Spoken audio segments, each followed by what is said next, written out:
rwari intambara ivuga ngo njye ndi umukirisitu kandi nzahora ndiwe. uvuge ngo kuba ndi umukristo ibyo byabaye kuri data na mama njye ntabwo bizambaho. Data yapfuye akennye, uvuga uti njyewe ntabwo nzapfa nkennye.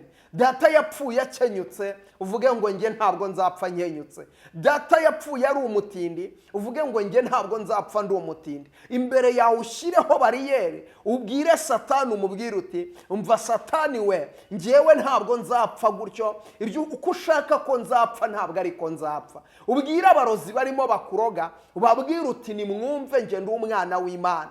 Njyewe murandoga ariko ntabwo nzapfa, sindi uwo gupfa, sinzapfa nzarama kuko ndi umwana w'Imana, sinzapfa nzarama kuko ndi umunyamugisha. Ijambo ry'Imana ryo rimbwira neza cyane, riravuga ngo nimuvuge yuko abakiranutsi bazagubwa neza. Haleluya! Muvuge yuko abakiranutsi bazagubwa neza. Ibi bintu uko ndimo mbivuga, nubyumva ukumva kino kiganiro ukakirangiza cyose, nzi neza kuri buze kumenya aho byapfiriye. Impamvu abantu baba mu buzima ibintu byabo ntibigende, ntabwo bazi ahantu ibintu byapfiriye. Hari ahantu ibintu byapfiriye bituma ibyawe bitemera. Hari ahantu byapfiriye, hari ahantu hari akagozi, hari ahantu ibyawe bizirikiye, hari ahantu ibyawe bipfundikiye bituma bitemera, bituma bidakunda, birapfunditse biraziritse ukuntu, bituma bidakunda, hari akagozi kabirimo, hari ikintu gituma ibyawe bitemera. Urasenga ntugere ku mugisha wawe ku impamvu nta yindi. Yesu ashimwe cyane, ndagusuhuje nkwifuriza amahoro y'Imana. Nkwifurije umwaka mushya muhire 2025 tayari twawinjiyemo. Niba ukiri kumwe nanjye hano kuri Prophet Emma, twembi twinjiranye muri uyu mwaka nkuko twabanye muri uri ushize.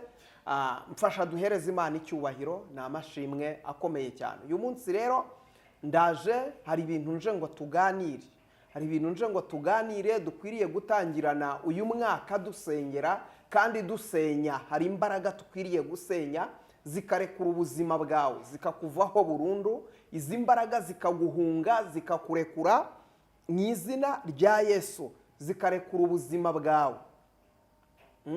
Hari ibintu bikwiriye kurekura ubuzima bwawe, hari ibintu bikwiriye kukuvaho bikaguhunga bikagenda. Imana y'amahoro ishimwe cyane, izina ry'Uwiteka nirishimwe. Hari ibintu bikwiriye kukurekura, hari imbaraga z'abadayimoni zikwiye kurekura ubuzima bwawe. Hari imyuka yakunanije umwaka ushize ikwiriye kukuvaho ikagenda. Hari imyuka yagutsikamiye ikwiriye kukuvaho ikagenda mu izina rya Yesu Kristo. Hari ibintu wagiye ugerageza biranga imyaka yose kandi bigenda bisimburana, ugasanga ibyo bintu bihora bisimburana. Ariko ndaje ngo tuganire kandi turebe icyo twakora mu buryo bwo gusenga, kuko Imana impishuriye imyuka itsikamira abantu ikababuza kugera ku mugisha wabo. Kandi iyi myuka irahari muri iyi minsi. Ni imyuka irimo irababuza kugera ku masezerano yabo, ni imyuka irimo irabuza abantu kugera ku migisha yabo, ni imyuka irimo irabuza abantu kugera ku iterambere ryabo. Ugasanga urakora ariko ntutera imbere, ugasanga uri umukobwa urarambagizwa ariko bigapfa, mariage zawe zigahora zipfa. Hari umwuka ubiri inyuma. Iteka mu buzima abo mwabyirukanye, abo mwazamukanye bo barakomeye, ariko ugira imbaraga igusubiza inyuma, imbaraga ikunaniza, imbaraga igutsikamira. Hari imbaraga zikwicarira. Buri mwaka utangirana intego, ariko uko bucya bukira bigenda bifeyiringa, ukagerageza bikanga, ukagerageza ntibikunde, ukagerageza bigapfa. Ariko ndaje ngo dusengane Imana, tube imbere y'Imana, tubane n'Imana, twinginga Imana, kuko Imana imishuriye imbaraga z'abadayimoni zikomeye cyane zirimo zirananiza abantu. Hari dayimoni urimo urananiza abantu abafungira muri gereza y'agahinda, kuko akenshi iyo ukora ntibyemere, Satani aguteza agahinda, Satani akaguteza ubwihebe, Satani akaguteza kujya kure, ukumva urihebye rwose, ukumva ubuzima bwawe nta hantu uhagaze, nta hantu ufatiye. Ariko hamwe no gusenga Imana hari icyo yakora. Hari imyuka ibuza abantu gukora mariage. ugasanga hari umwuka ukubuza gukora mariage pe, ukagerageza nk'abandi abakurambagiza bakaboneka, ariko ugasanga ku munota wa nyuma biranze. Rimwe na rimwe hari imyuka itera abana b'abakobwa, ugasanga uri umukobwa uri mwiza nta kibazo, urebye fizikali isura yawe ni nziza, ariko hari umwuka ukugendaho. Uyu mwuka ukubuza gukoresha mariage, ni umwuka ukubuza gukoresha mariage, ugasanga ukundanye n'umuntu ariko haje umwuka ukubwira ngo bivemo, ugasanga haje umwuka ukubwira ngo ntimuberanye, ugasanga iteka ukunda kuva mu rukundo, urukundo ariko ukaruvamo ari wowe ubyivanyemo, ari wowe ubigizemo uruhare. Akenshi ukunda kubigiramo uruhare, ugasanga ubwiye uwo mwakundanaga uti nabivuyemo, warebye ubona mudakwiranye, warebye ubona nta n'impamvu, wowe ukumva ubivuyemo gutyo gusa. Bikaba kuri umwe, bikaba kuri babiri, bikaba kuri batatu, wowe ukareba ukibaza uti se njyewe ubundi, ukagera mu myaka none nta n'ukikuvugisha, kuko iyo bikomeje bigera mu myaka ntawe ukikuvugisha. Ukeneye gusengerwa Imana, ukeneye gusengerwa Imana. Iyo ni imyuka ikunaniza, iyo ni imyuka igutsikamira.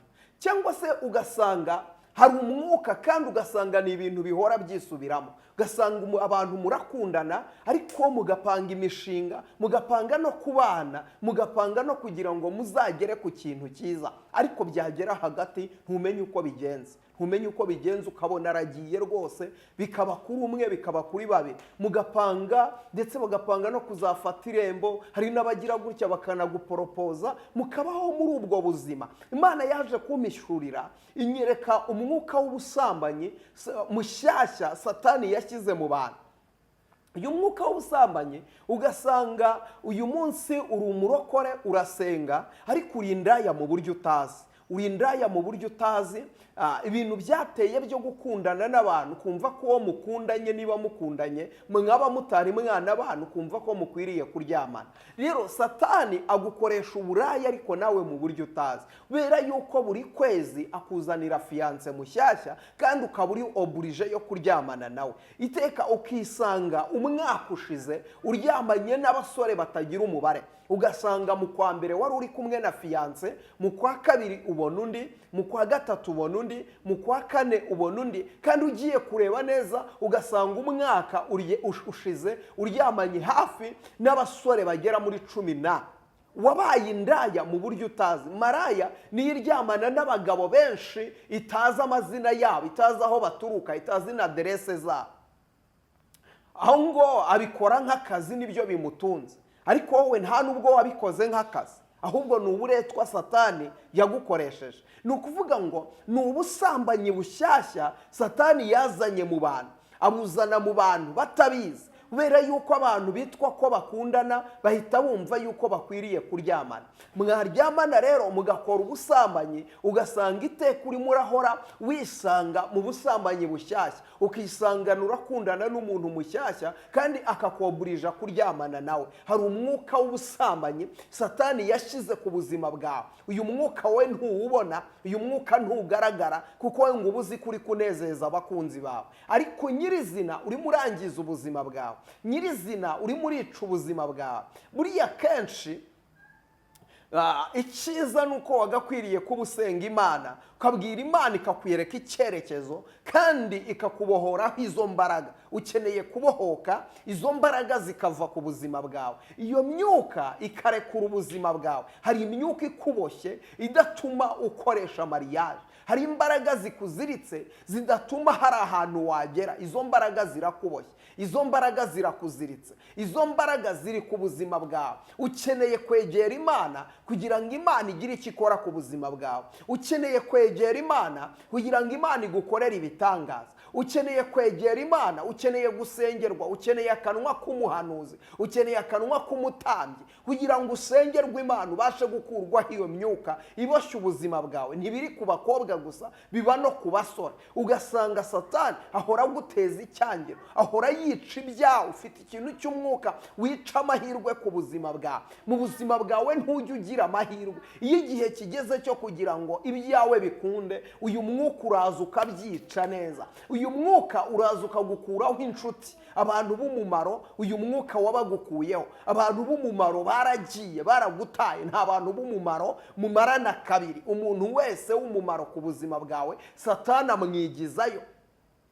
Wakagize icyo agufasha, Satani amwigizayo. Uyu munsi uri mu buzima uhagaze wenyine, uri mu buzima uri ahantu nawe wireba ukavuga ute se ibi bintu bimeze gute, ibi bintu mbese biteye gute? Imana y'amahoro itugirire neza. Iyo bigeze aho ngaho rero, Satani aguteza ikintu cy'umwuka w'ubwihebe, akaguteza ikintu cy'umwuka w'ubwihebe, akakwereka ko uri wenyine, akakwereka ko utazatabarwa, akakwereka ko ntacyo uzageraho, akakwereka imyaka, akakwereka ko bikurangiriye, akakwereka ko upfuye birangiye. Ariko ndagira ngo nkubwire ngo nta kure habaho Imana itakuvana, nta kure habaho Imana itakuvana. Nta n'imyaka runaka igibaho Imana ifatira ikavuga ngo iyi myaka ntabwo nzongera gutabara.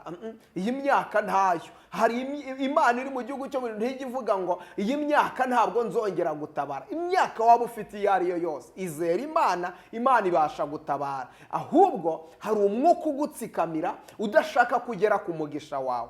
Ikindi, hari undi mwuka usubiza abantu inyuma. Ni umwuka Imana yamishuriye usubiza abantu inyuma. Iteka urazamuka ariko ukongera ukisanga hamwe watangiriye. Ubuzima bwawe buhora bwizenguruka, uba mu buzima bwo kwizenguruka. Uba wazamutse ariko ejo ukongera ukisanga hamwe wagize gute, watangiriye. Hamwe byatangiriye, hamwe byabereye, ndetse ukisanga ubwo buzima wongeye ukabugarukamo. Imana y'amahoro itugirire neza. Ni ubuzima bupfuye. Akenshi ugasanga wavuye mu ntara uzi Kigali, ariko iteka uhora mu nzozi zikwereka ko uzasubira mu cyaro. Akenshi ukibona uri mu cyaro, akenshi ukibona uri mu mashuri, akenshi uhora ubona ibintu byo gusubira mu buzima bupfuye, kandi ukabibona mu nzozi, ukabibona unabirebesha amaso yawe kuko bikubaho. Ugasanga uku kwezi wari ufite akazi, ugukurikiye ntako ufite. Uyu munsi wabonye amafaranga, agiye ukurikiye byanze, byayoberanye, ukeneye gusengerwa Imana. Ibi bintu uko ndimo ndabikubwira ni imyuka itsikamiye abarokore, kandi ni imyuka itsikamiye abantu basenga Imana. Imana y'amahoro itugirire neza. Iyi myuka igenda inaniza abantu. Uko wasenga uko ariko kose utari wahishurirwa ko hari umwuka ukunaniza, hari umwuka ugutsikamira, hari umwuka ukubuza kugera ku mugisha wawe. Uko wasenga uko ariko kose, ibi bintu ntabwo uzabishobora. Ukeneye gusenga ariko ukabaza uyoboza Imana ikaguhishurira, ukamenya umwuka uri mu Rwanda nawe. Iyi myuka ba data barwanye nayo baragenda barapfa. Bamwe bapfa bakenyutse, abandi bapfa ntacyo bagezeho, bapfa ari abatindi, bapfa batarize amashuri, natwe tutarize. Iyi myuka irimo iragenda ikakunaniza. Uyu munsi ntiwize, n'abana bawe uyu mwuka urashaka ngo ntuzigere wiga. Niyo mpamvu Maganya Yeremiya ibice 5 ku murongo wa 7 haranditse ngo ba data bakoze ibyaha kandi ntibakiriho, natwe turaha twikoreye ibicumuro by'ibyaha byabo. Abagaragu nibo badutegeka, ntawe kuduhoza uhari. Imana y'amahoro itugirire neza. Ba data bakoze ibyaha kandi ntibakiriho. Ni ukuvuga ngo turi mu ngaruka z'ibyo ba data bakoze, ntibakiriho. Iyi ni imyuka ba data barwanye nayo. Ntibari bakijijwe, barayiterekeraga, ariko nabwo ntiyababujije kubica. Bamwe barakenyuka, bandi bapfa impfu mbi, bandi bapfa ari abatindi, bandi bapfa batarize. Nizo ngaruka ufite uyu munsi. Uyu munsi urimo urarwana n'amateka yahashize, kandi aya mateka yahashize akubereye imbogamizi yo kugera ku mugisha wawe. Kuko iteka iyo ugiye kugera ku mugisha, aya mateka yawe yahashize yo muri famiye yiwanyu yarakwitambika. Kuko akenshi iyo ugiye kubona akazi bakubaza umuryango ukomokamo, bareba bagasanga uwo muryango nta mateka ufite, uwo muryango nta gufatika. Uyu muryango wari uw'abakene, uyu muryango wari uw'abatindi. Hari n'umukobwa wagiye kurambagiza ntibamuguha, ndetse nawe arakubenga bitewe n'umuryango ukomokamo. Hari akazi wagiye gusaba, ayo mashuri ntabwo wayabonye kubera urimo urarwana inzitizi z'ahashize hawe. Hashize hawe hakubereye inzitizi kubuza kugera ku mugisha wawe. uyu munsi warazamutse wateye imbere, ariko uyu munsi igihe kenshi uhura n'amahirwe yo guhuza n'abantu bakomeye, guhuza n'abazungu, ariko ukabura icyo ubavugisha kubera yuko ntiwize. Rero uyu munsi rwana intambara ivuga ngo njye ndi umukirisitu kandi nzahora ndiwe. Uvuge ngo kuba ndi umukristo ibyo byabaye kuri data na mama njye ntabwo bizambaho. Data yapfuye akennye, uvuga uti njyewe ntabwo nzapfa nkennye. Data yapfuye akenyutse, uvuge ngo njye ntabwo nzapfa nkenyutse. Data yapfuye ari umutindi, uvuge ngo njye ntabwo nzapfa ndi umutindi. Imbere yawe ushyireho bariyeri, ubwire Satani, umubwire uti umva Satani we, njyewe ntabwo nzapfa gutyo, ibyo uko ushaka ko nzapfa ntabwo ariko nzapfa. Ubwire abarozi barimo bakuroga, ubabwire uti nimwumve njye ndi umwana w'Imana.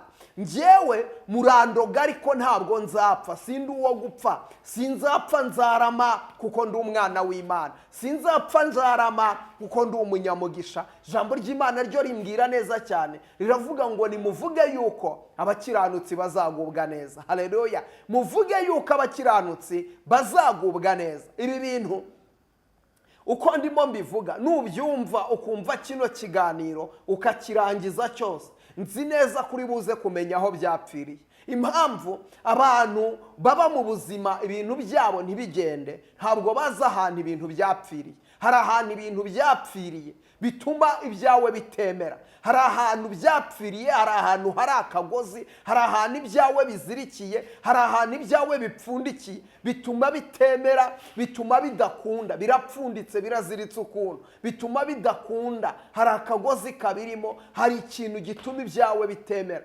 Urasenga ntugere ku mugisha wawe, impamvu nta yindi, hari ikintu, hari urukuta, hari akagozi bapfunditse ahantu. Hari iwanyu baraterekeraga ariko ntabwo ubizi ko baterekeraga. Iwanyu bajyaga mu bapfumu ntabwo ubizi ko bajyagayo. Kubera yuko utabizi rero, ibyawe byarapfuye, ibyawe byaranze, ntabwo uzi impamvu, ntabwo uzi uko byagenze. Hari impamvu. Iteka iyo utamenye ahantu ibintu byapfiriye, ntabwo umenya n'uburyo ubikosora.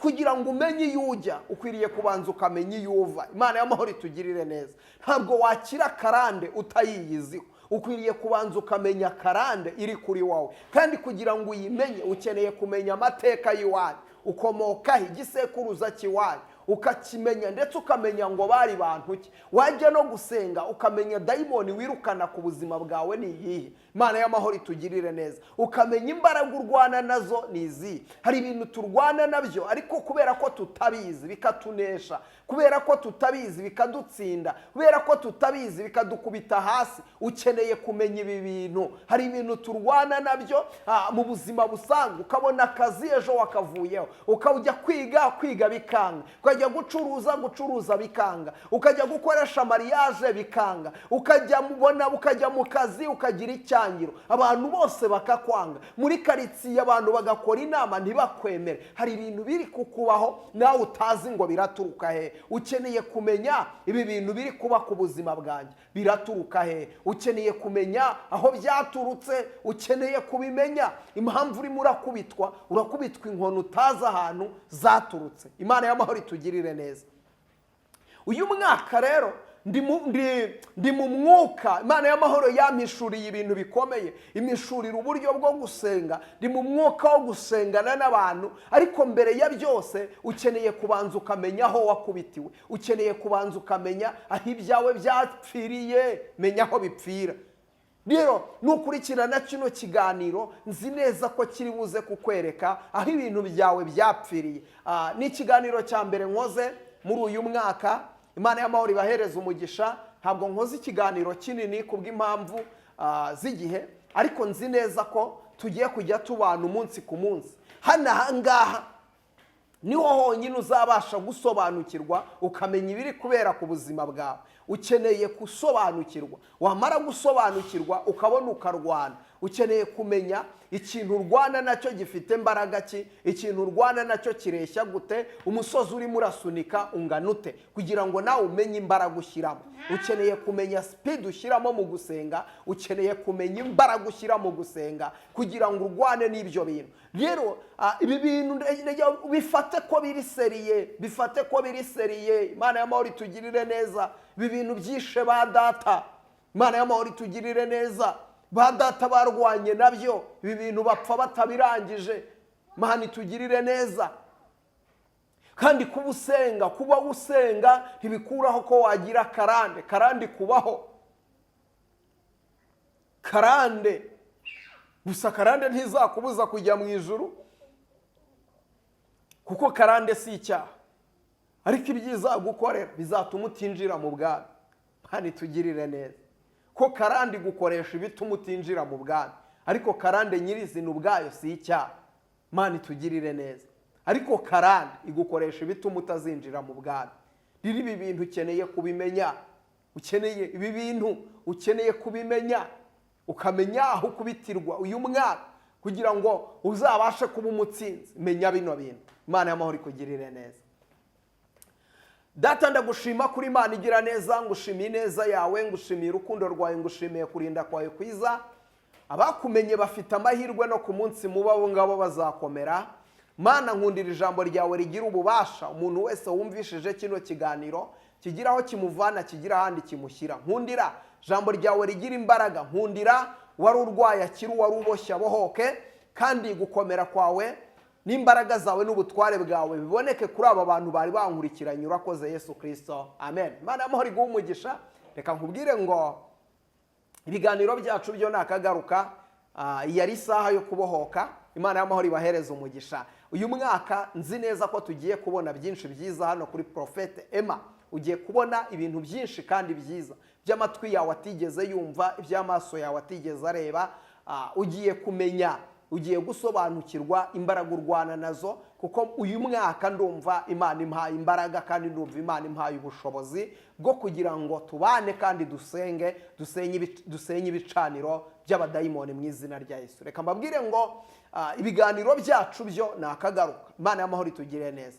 Cyane cyane niba utari wakora subscribe kuri iyi channel, yikore kubera ko ahangaha ugiye kujya uhahembukira mu buryo bwose bushoboka, bubu bw'umwuka ndetse no mu buryo bw'umubiri. Tuziga byinshi, ndetse twige nuko umuntu yakora, twige nuko umuntu yabona umugisha, n'uburyo wasengamo ukabona umugisha. Imana y'amahoro itugirire neza. Rero ni byinshi wakora ugahindurirwa amateka ndetse ukagurirwa imbago. Kora subscribe, sharing kino kiganiro kigere kure. Nzi neza ko Imana y'amahoro iraguha umugisha. Reka mbabwire ngo mukomeze mugubwe neza. Uwiteka akomeze kubiyereka, kandi Uwiteka akomeze kubagurira imbago no kubakomereza amaboko. Shalom, shalom.